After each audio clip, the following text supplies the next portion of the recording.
Halo guys, kembali lagi di channel YND Storyland. Di video kali ini, admin akan mendongeng sebuah film berjudul Victor in the Wind. Film ini menceritakan seorang ahli karate yang menantang semua seniman bela diri dari Jepang. Gimana kisah selanjutnya? Mari kita simak alur ceritanya.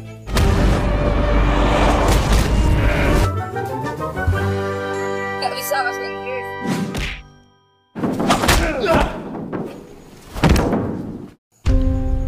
Film dimulai pada Perang Dunia Kedua, tepatnya 1942, di mana seorang petarung Korea bernama Baedal mendapat brosur yang berisi tentara Jepang membutuhkan seorang pilot.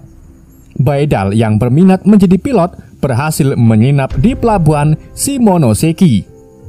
Saat Baedal sedang menuju ke pangkalan AU Jepang, aslinya diketahui oleh seorang pencuri bernama Chunbai. Chunbai segera memeras Baedal, namun saat Baedal menghajarnya, identitas Chunbai terungkap saat ia menggunakan bahasa Korea.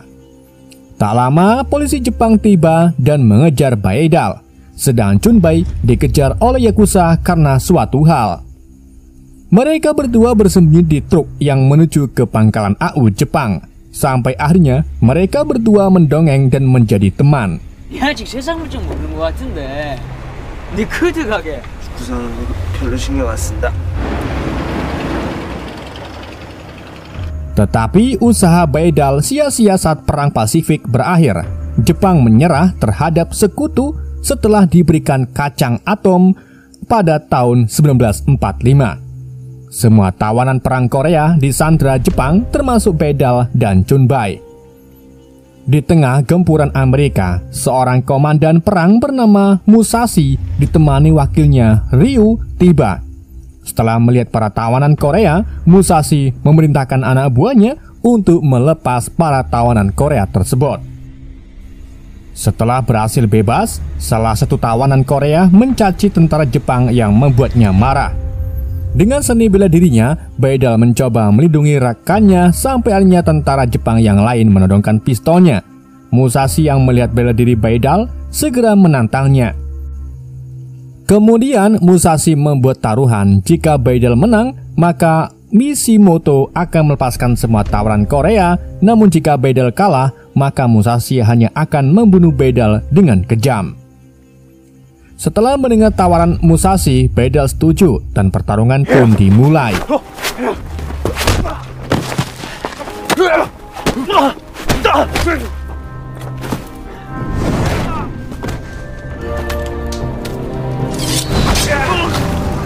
Setelah pertarungan berakhir, Musashi melepaskan Baedal sebagai bentuk penghormatan karena telah mendapatkan pukulan ke arahnya.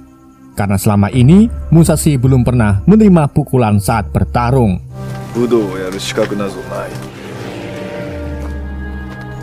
Beberapa tahun kemudian, setelah kejadian di kamp militer, Korea merdeka. Namun para tawanan perang Korea tidak bisa kembali ke negara asalnya karena Korea sendiri sedang dalam masa pemulihan. Sampai pada akhirnya para tawanan perang Korea membentuk sebuah komunitas di Jepang. Suatu hari, Baedal dan Chunbai bekerjasama melakukan bisnis menggunakan mesin slot. Tak lama, geng Yakuza tiba. Melihat kesuksesan mesin slot Chunbai, membuat Yakuza ingin mengambil mesin tersebut. Namun Chunbai mencoba menahannya sampai akhirnya geng Yakuza menghancurkan mesin tersebut.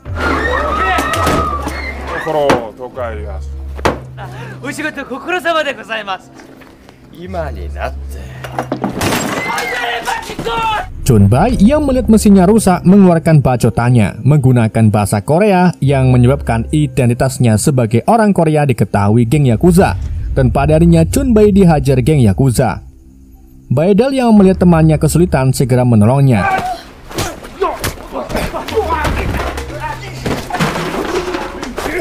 Ketika sedang mengajar salah satu geng Yakuza dari arah belakang, Baedal ditusuk menggunakan katana oleh Bagong. Akibat dari serangan tersebut membuat Baedal tidak mampu melawan. Kemudian Bagong mengarahkan katananya ke arah leher Baedal yang membuat Baedal sampai ngompol di celana. Tak sampai di situ, Bagong mempermalukan Baedal untuk menjilat sepatunya dan memerintahkan Baedal untuk mengaku bahwa Baedal adalah tukang ngompol di depan semua orang. Setelah dipermalukan, seorang pria bernama Bumso datang menyelamatkan Baedal. Pertarungan singkat terjadi, namun pertarungan dihentikan saat mereka mendengar suara petugas. Setelah pertarungan usai, Baedal dan Bumso pergi ke tempat perkumpulan orang Korea. Di sini terungkap bahwa Bumso dulunya kapten pasukan saat melawan Jepang, namun Korea kalah yang membuat Bumso ditahan dan berakhir di tempat tersebut. Setelah melihat Bumso bertarung, Baedal ingin Bumso mengajarinya, namun Bumso menolak karena Bumso tidak ingin Baedal mengikuti jalannya. Namun Baedal tetap bersikeras memohon Bumso mengajarinya. Baedal terus memohon bahkan di tengah hujan. Di keesokan paginya, Bumso berubah pikiran dan bersedia menjadi master Baedal. Dengan memberikan sebuah buku, Bumso ingin Baedal berjanji untuk menggunakan bela diri yang ia ajarkan bukan untuk membunuh, melainkan untuk melindungi. 자신을 지키고 뽑지 않는 법이죠. 힘없는 정의는 무능력이죠. Suatu hari, Baedal dan Chunbai terlibat insiden dengan sebuah mobil. Rupa-rupanya di dalam mobil tersebut ditumpangi oleh Musashi. Setelah kejadian di pasar sebelumnya, semua orang tahu tentang Baedal yang ngompol dan mendapatkan julukan tukang ngompol dari Korea. Baedal yang mendengar hal tersebut hanya bisa menahan amarahnya karena ia tahu bahwa Baedal tidak bisa mengalahkannya. Kemudian Baedal mulai pelatihan dengan Bumso. 초심을 얻을 수 있고. Setelah kekalahan Jepang, Amerika mengirimkan tentaranya guna mengawasi Jepang. Di suatu malam, Baedal dan Chunbai melihat seorang gadis bernama Yuko yang akan diperkosa tentara Amerika. Awalnya Chunbai melarang Baedal untuk ikut campur, namun Baedal tetap bertekad untuk menyelamatkan gadis tersebut. Saat pertarungan dimulai, tiba-tiba suara peluti berbunyi yang membuat tentara Amerika kabur. Rupa-rupanya peluit tersebut berasal dari Chunbai untuk menakuti para tentara Amerika. Setelah pertemuan tersebut, Baedal mulai terbayang-bayang dengan sosok Yuko. Baedal yang ingin mendekati Yuko beralih profesi menjadi tukang becak untuk mulai PDKT. モコって聞いたことある。私を助けてくれるはずがないじゃない。モコのことですか？町にあんな英雄が住んでるなんて。Hari demi hari Baedal berada di Jepang. Paginya latihan dan malamnya menyelamatkan para gadis yang ingin diperkosa. Akibat dari perbuatannya, para tentara Amerika memasang bounty untuk Baedal. Sampai suatu hari, saat Baedal mengantar Yuko, para tentara mulai melakukan sebuah patroli guna mencari Baedal. Namun penyamaran Baedal terungkap dan berakhir kejar-kejaran dengan tentara Amerika.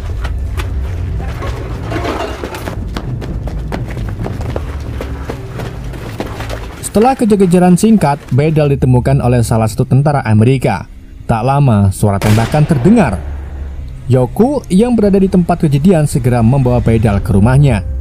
Singkat cerita, Yuko mengetahui bahwa Baedal sedang menjadi buronan tentara AS. Yuko juga sudah mengetahui bahwa Baedal lah yang menyelamatkan Yuko dan akhirnya mereka berdua mulai berkenalan. 指名手配されてる人でしょ。陽子さん、とても痛かったでしょうに。それは。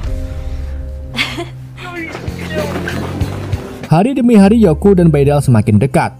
Suatu malam, asisten Musashi bernama Ryu menemui Baedal bahwa Musashi ingin bertemu dengannya. Saat menuju ke tempat Musashi, Baedal sempat melihat Bagong beserta geng Yakuza yang sedang menuju ke tempat Bumso. Setelah beberapa saat, Baedal bertemu dengan Musashi. Di mana akibat ulah Baedal, pemerintah Jepang terus ditekan oleh pihak AS untuk mengakhiri kekerasan terhadap tentara Amerika. Tindakan yang Baedal lakukan sia-sia karena keadilan tanpa kekuatan adalah hampa. Musashi berjanji akan membunuh Baedal jika ia masih melakukan hal yang sama.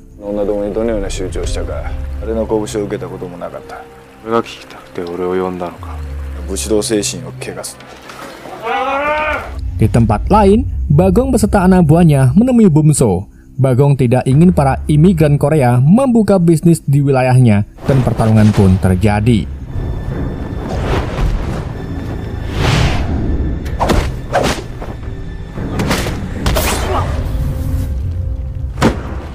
Setelah keluar dari tempat Musashi, Bedel bertemu Chunbai dan mengatakan bahwa Bagong dan gengnya menuju ke tempat Bumso yang ternyata geng Yakuza serang menuju ke tempat Bumso. Kuplek.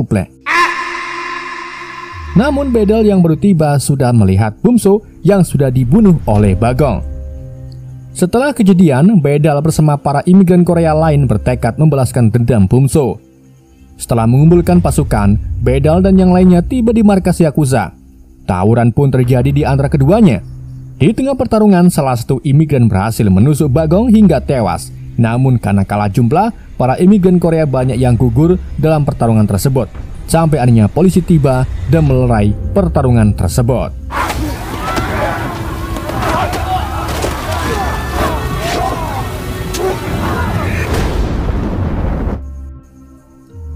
Setelah tawuran berakhir, Bedel mengerti tentang perkataan Musashi sebelumnya bahwa keadilan tanpa kekuatan hanyalah kehampaan. Kemudian Bedel memutuskan untuk mengasingkan diri untuk melatih dirinya. Dengan bermodalkan sebuah buku peninggalan Bumso, Bedel menuju ke sebuah pegunungan untuk memulai pelatihannya. Di sana Bedel mulai berlatih keras sampai akhirnya Bedel mendapatkan sedikit ilmu kebal.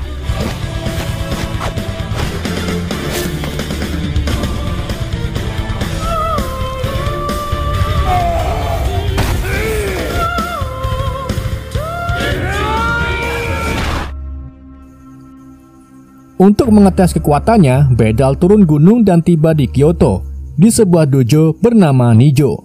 Awalnya Bedel tidak dianggap karena si ngompol dari Korea menantang sebuah dojo. Namun Bedel meyakinkan bahwa ia siap mati dalam pertarungan untuk membuktikan kekuatannya. Singkat cerita, pertarungan pun dimulai. Bedel berhasil mengalahkan para murid dan bertarung dengan pemilik tempat tersebut. Adu tekle terjadi di antara keduanya. Namun Bedel yang sudah melatih tubuhnya mampu mengalahkan master dari tempat tersebut.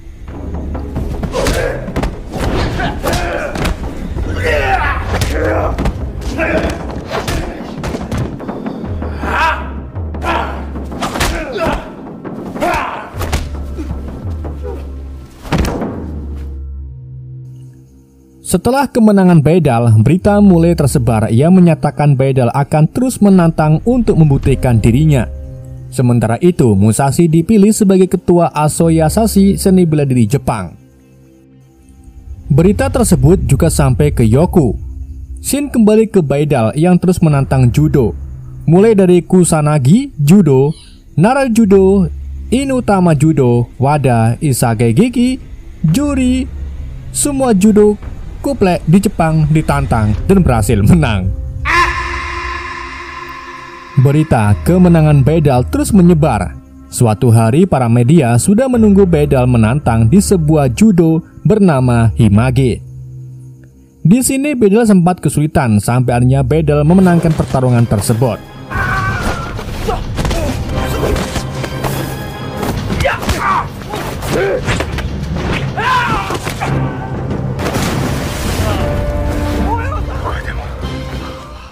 Setelah pertarungan panjang, Bedel ingin rehat sejenak dan memutuskan kembali untuk menemui Yoku.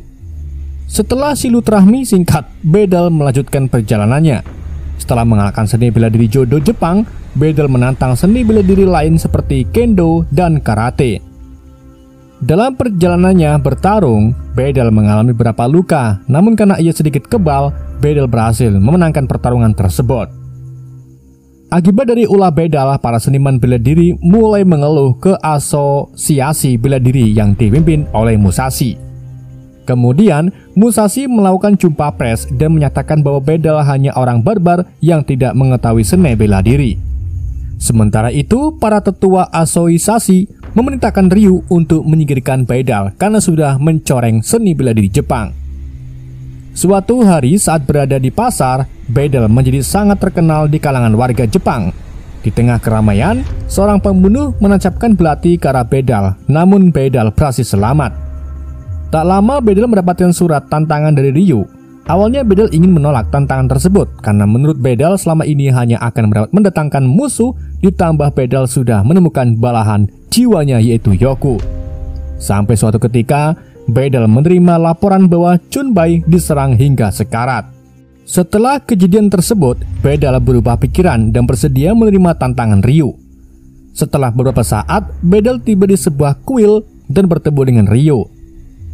Pertarungan pun terjadi. Bedal kesulitan melawan seorang ahli kendo dengan katana di tangannya. Bedal menahan katana dengan tangan kosong.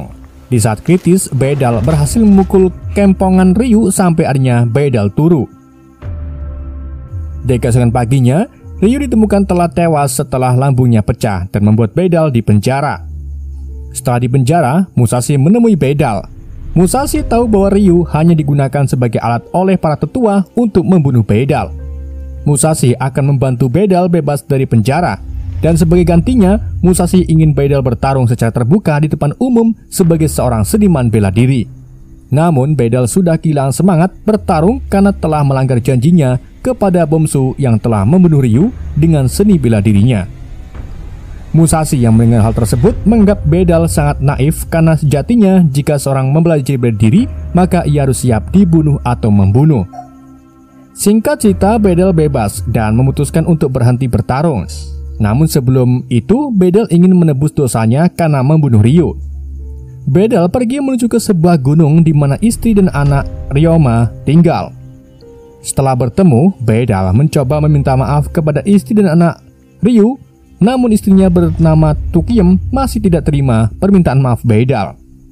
Bedal terus meminta maaf hingga pagi hari. Saat istri Ryu keluar, Bedal berjanji tidak akan bertarung kembali, akan membantu Tukiem untuk melakukan pekerjaannya. Namun, Tukiem masih tidak bisa menerima kematian suaminya.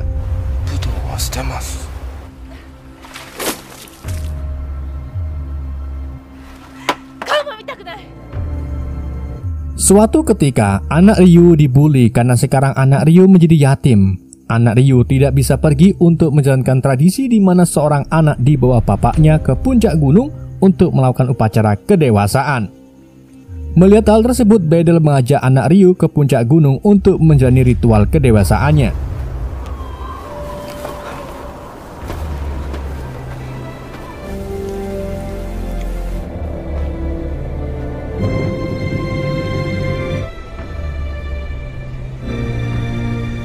Setelah kejadian tersebut, anak Ryu mulai memandang Bedal baik Bedal. Tak lama kemudian Chumbei tiba. Ia memperlihatkan sebuah koran yang berisi bahwa Bedal sedang melakukan perzinaan dengan istri Ryu. Media melakukan hal tersebut karena Bedal tidak bergerak setelah Musashi memberikan tantangannya. Di malam harinya, Tukiem pergi ke tempat Bedal. Di sana Tukiem tidak ingin Bedal berhenti bertarung. Tukiem hanya ingin anaknya mewujudkan cita-citanya menjadi seorang seniman bela diri hebat dan ingin Bedal membantu anaknya. Setelah mendengar perkataan Tukiem, Bedal mengerti keadilan tanpa kekuatan hanya kehampaan, namun kekuatan tanpa keadilan hanyalah kekejaman. Akhirnya Bedal memutuskan pergi menerima tantangan Musashi. Setelah beberapa saat, Bedal tiba bertemu Musashi dan para pesilat lainnya. Pertarungan pun dimulai. Bedal berhasil mengalahkan para pesilat dan terakhir melawan Musashi.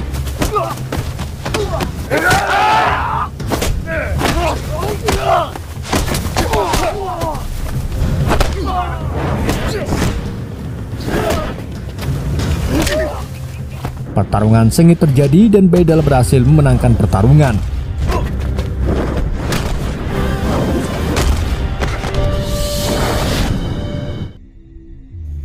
Setelah pertarungan usai, awalnya para pesilat ingin menyerang Bedal, namun Musashi menghentikannya karena pertarungan tersebut merupakan pertarungan seni bela diri. Bedal mengalahkan ratusan ahli seniman bela diri dari Jepang dan seluruh dunia. Bedal dikenal dengan mematahkan tanduk banteng dengan tangan kosong. Kemudian ia mendirikan karate dengan aliran Kyokushin yang merupakan bentuk unik karate. Hingga sekarang, tempat tersebut mempunyai murid ratusan dari seluruh dunia. Bedal wafat pada tanggal 4 April 1994. Film ini dibuat untuk mengenang Choi Bedal. Film pun akhirnya tamat. Oke guys, itulah alur cerita film Victor in the Wind. Semoga kalian terhibur dengan alur cerita yang saya bawakan. Mohon maaf jika ada kesalahan dalam penyampaiannya ataupun penyebutan nama. Sekian dari YND, sampai jumpa di video berikutnya.